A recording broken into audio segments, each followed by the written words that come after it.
Welcome class second. बच्चों, पहले पाठ में हमने भाषा के विषय में जानकारी प्राप्त की थी कि भाषा क्या है, भाषा के कितने प्रकार हैं, लिपि और व्याकरण क्या है।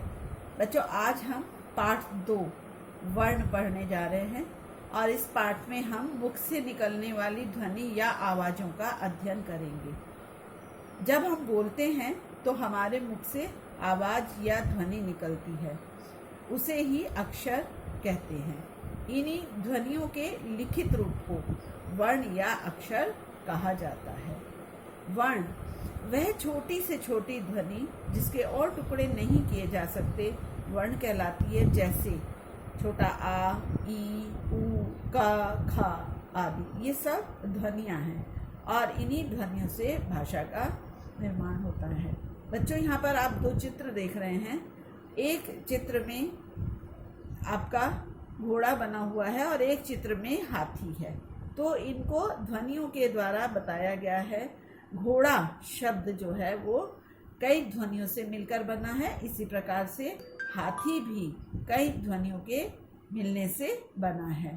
तो ये ध्वनियाँ ही वर्ण कहलाती हैं और वर्णों को अलग अलग नहीं किया जा सकता। वर्ण के 2 भेद होते हैं, स्वर और व्यंजन।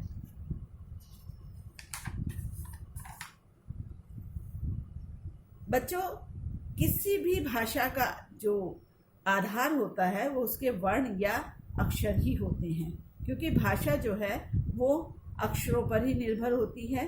बिना अक्षरों या वर्णों के भाषा की कल्पना भी नहीं की जा सकती है।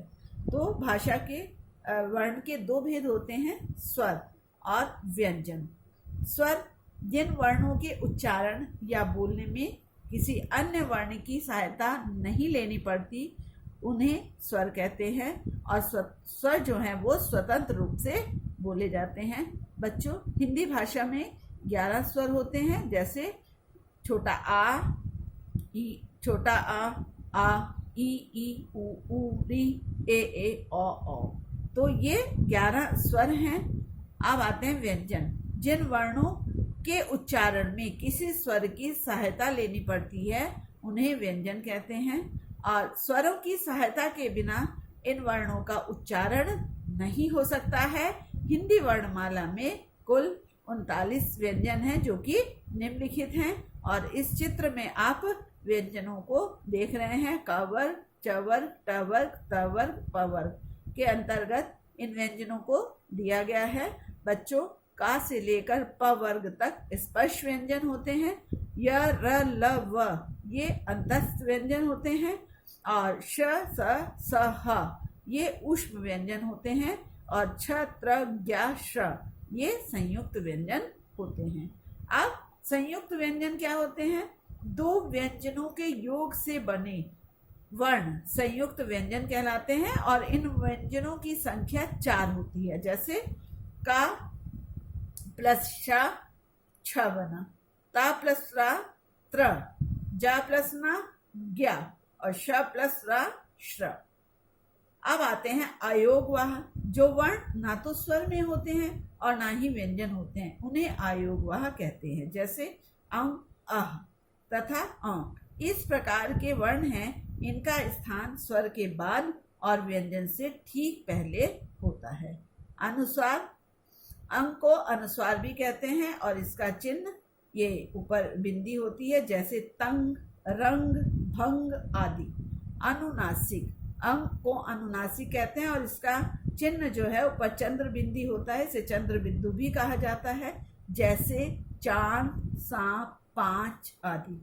विसर्ग, अंग को विसर्ग कहते हैं और इसका चिन्ह 2 बिंदु के रूप में होता है। इसका प्रयोग व्यंजन के बाद किया जाता है, उसको बोलने पर ह की ध्वनि निकलती है, जैसे दुख, नमः, प्रातः आदि। तो बच्चों, ध्वनि चिन्हों के द्वारा ही भाषा का लिखित रूप संभव हो पाया। यदि वर्ण ना होते तो भाषा का केवल मौखिक रूप ही रह जाता। क्यों? क्योंकि हम उन चिन्हों के अभाव में भाषा को लिखित रूप नहीं दे सकते थे। तो इस पाठ से हमने क्या जाना बच्चों कि वह छोटी से छोटी ध्वनि जिसके और टुकड़े नहीं किए जा सकते वर्ण कहलाती है। वर्ण या अक्षर भाषा की सबसे छोटी इकाई है। जिन वर्णों के उच्चारण या बोलने में किसी अन्य वर्ण की सहायता नहीं लेनी पड़ती उन्हें स्वर कहते हैं, और ये संख्या में 11 हैं। और जिन वर्णों के उच्चारण में किसी स्वर की सहायता लेनी पड़ती है उन्हें व्यंजन कहते हैं। तो बच्चों, अब आपने वर्ण के विषय में जानकारी प्राप्त की। वर्णों को हम अक्षर भी कहते हैं। तो अब आते हैं अभ्यास कार्य पर। पहला अभ्यास कार्य है निम्नलिखित प्रश्नों के उत्तर दीजिए। तो पहला प्रश्न इसमें दिया गया है कि वर्ण किसे कहते हैं। तो बच्चों, इसका उत्तर होगा वह छोटी से छोटी ध्वनि जिसके और टुकड़े नहीं किए जा सकते वर्ण कहलाती है, जैसे आ, ई, क, ख आदि। दूसरा प्रश्न है वर्ण के कितने भेद होते हैं। उत्तर होगा वर्ण के 2 भेद होते हैं, स्वर और व्यंजन। प्रश्न नंबर 3 व्यंजन किसे कहते हैं। जिन वर्णों के उच्चारण में स्वर की सहायता ली जाती है उन्हें व्यंजन कहते हैं। संयुक्त व्यंजन किसे कहते हैं। 2 व्यंजनों के योग से बने वर्ण संयुक्त व्यंजन कहलाते हैं, और इन व्यंजनों की संख्या 4 है, छ, त्र, ज्ञ, श। तो बच्चों, अब अगला अभ्यास कार्य आपकी किताब में दिया गया है। अभ्यास कार्य 2, इसको आपको क्लास वर्क कॉपी पे करना है। कौन सा स्वर है, सही विकल्प पर सही का निशान लगाइए। तो इसमें आपके 3 दिए गए हैं, तो का, ता, ला और ई। तो इसमें आपको स्वर पर सही का निशान लगाना है। तो स्वर आपका है यहाँ पर बड़ी ई, इसको आप सही का निशान लगाएंगे। खा में है आपका अ, ख, उ, च और ना। तो यहाँ पर आपका स्वर कौन सा है बच्चों, उ होगा। और तीसरे वाले में है पा, फ, आ, गा। तो यहाँ पर स्वर आपका होगा आ। फोर्थ में ई, या, रा और ना। तो यहाँ पर आपका स्वर होगा ई। ए, घ, ध, ज। तो यहाँ पर आपका पहला वाला ऑप्शन ठीक होगा, ए। अब आपका अगला अभ्यास कार्य है टोकरी में स्वर और व्यंजन मिल गए हैं, उन्हें आपको अलग अलग करके लिखना है बच्चों। ये आपको अपनी होमवर्क कॉपी पर करना है। जो स्वर है उसको स्वर की सूची में लिखना है, और जो व्यंजन है उसको व्यंजन की सूची में लिखना है। अगला अभ्यास कार्य है आपका सही कथन के आगे सही का और गलत के आगे गलत का निशान लगाइए। तो पहला वाक्य है वह छोटी से छोटी ध्वनि जिसके टुकड़े नहीं किए जा सकते वर्ण कहलाती है। बात सही है, तो यहाँ पर आप इसको सही का निशान लगाएंगे। वाक्य नंबर 2 जिन वर्णों के उच्चारण में स्वरों की सहायता नहीं लेनी पड़ती वे व्यंजन कहलाते हैं। तो ये बात गलत है, क्योंकि जिन वर्णों के उच्चारण में स्वरों की सहायता नहीं ली जाती है उन्हें स्वर कहते हैं। संयुक्त व्यंजन का, जा, रा और शा है, तो ये भी आपका गलत होगा।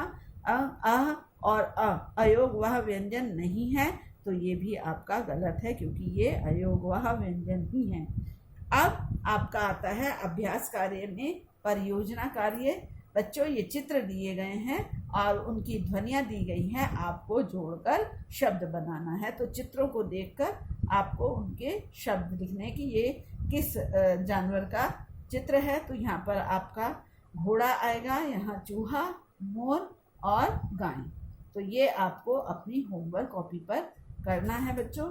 और इसके साथ ही साथ आपको होमवर्क दिया जा रहा है। इस होमवर्क में आप वर्ण की परिभाषा को याद करेंगे, उसे लिखेंगे याद किए करके। व्यंजन किसे कहते हैं, व्यंजन की परिभाषा को याद करेंगे, उसको लिखेंगे याद करके। संयुक्त व्यंजन किसे कहते हैं, इसको याद करेंगे और अपनी कॉपी पर लिखेंगे। स्वर किसे कहते हैं, स्वरों की संख्या भी लिखेंगे उसके साथ ही साथ, और उसको याद करके अपनी कॉपी पर लिखेंगे। धन्यवाद।